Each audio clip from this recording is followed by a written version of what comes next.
Halo, apa kabar? Semoga baik ya.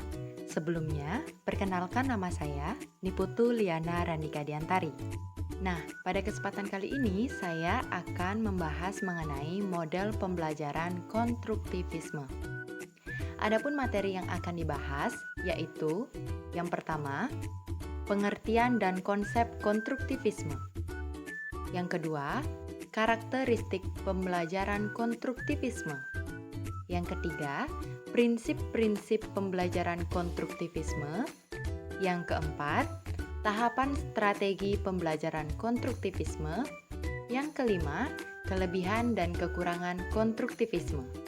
Baik, langsung saja ke pembahasan yang pertama, yaitu pengertian dan konsep konstruktivisme.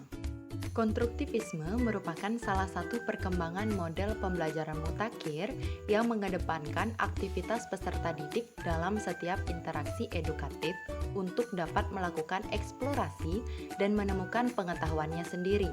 Aliran konstruktivisme ini dalam kajian ilmu pendidikan merupakan aliran yang berkembang dalam psikologi kognitif yang secara teoritik menekankan peserta didik untuk dapat berperan aktif dalam menemukan ilmu baru. Belajar menurut konstruktivisme adalah aktivitas yang aktif di mana peserta didik membangun sendiri pengetahuannya, mencari arti dari apa yang mereka pelajari dan merupakan proses penyelesaian konsep dan ide-ide baru dengan kerangka berpikir yang telah ada dan dimilikinya. Konstruktivisme menganggap bahwa semua peserta didik mulai dari usia kanak-kanak hingga perguruan tinggi memiliki gagasan atau pengetahuan tentang lingkungan dan peristiwa atau gejala yang terjadi di lingkungan sekitarnya.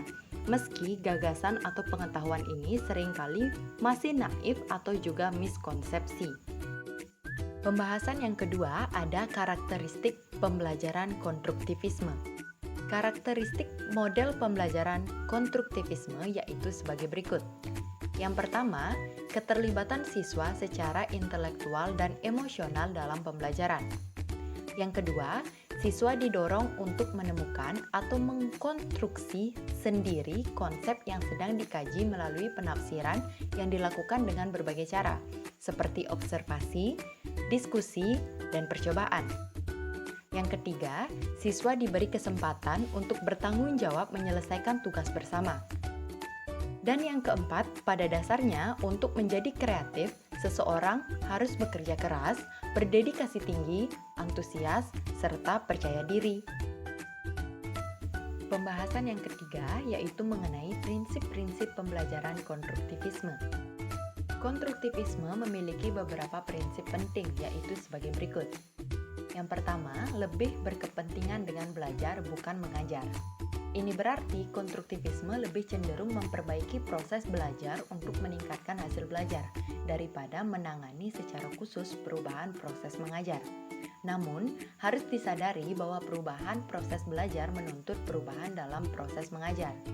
Yang kedua, mendorong inisiatif pembelajar dalam melakukan kegiatan belajar, termasuk di dalamnya menetapkan tujuan belajar dan cara mencapainya. Yang ketiga, menganggap pembelajar sebagai penentu keterlaksanaan rencana untuk mencapai tujuan belajar. Yang keempat, lebih mendorong munculnya rasa keingintahuan secara alamiah, tidak buatan. Yang kelima, memperhitungkan kepercayaan, sikap, dan motivasi pembelajaran dalam mendorong mereka belajar. Yang keenam, menganggap belajar sesuatu yang baru tidak mungkin terpisah dengan segala sesuatu yang telah diketahui pembelajar. Dan yang ketujuh, belajar adalah aktif dan memerlukan orang lain dalam pelaksanaannya. Pembahasan keempat yaitu mengenai tahapan strategi pembelajaran konstruktivisme. Ada 5 tahapan strategi pembelajaran konstruktivisme, yaitu sebagai berikut. Yang pertama, orientasi. Tahap ini diawali dengan orientasi untuk menyepakati tugas dalam langkah pembelajaran. Dalam hal ini, guru mengomunikasikan tujuan, materi, waktu, langkah-langkah pembelajaran, hasil akhir yang diharapkan dari siswa, serta penilaian yang diterapkan. Yang kedua, eksplorasi. Dalam tahap ini, siswa melakukan eksplorasi terhadap masalah atau konsep yang dikaji.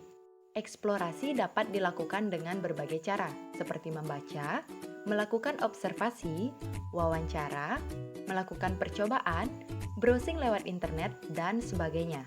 Melalui kegiatan eksplorasi, siswa dirangsang untuk meningkatkan rasa ingin tahunya dan hal tersebut dapat memacu kegiatan belajar selanjutnya. Lalu yang ketiga ada interpretasi. Dalam tahap ini, hasil eksplorasi diinterpretasikan melalui kegiatan analisis, diskusi, tanya jawab, atau bahkan berupa percobaan kembali jika memang hal itu diperlukan kembali. Tahap interpretasi sangat penting dilakukan dalam kegiatan pembelajaran, karena melalui tahap interpretasi siswa didorong untuk berpikir tingkat tinggi seperti analisis, sintesis, dan evaluasi, sehingga terbiasa dalam memecahkan masalah meninjau dari berbagai aspek. Tahapan keempat ada rekreasi. Dalam tahap ini, siswa ditugaskan untuk menghasilkan sesuatu yang mencerminkan pemahamannya terhadap konsep, topik, atau masalah yang dikaji menurut kreasinya masing-masing. Tahapan yang kelima ada evaluasi. Evaluasi dilakukan selama proses pembelajaran dan pada akhir pembelajaran.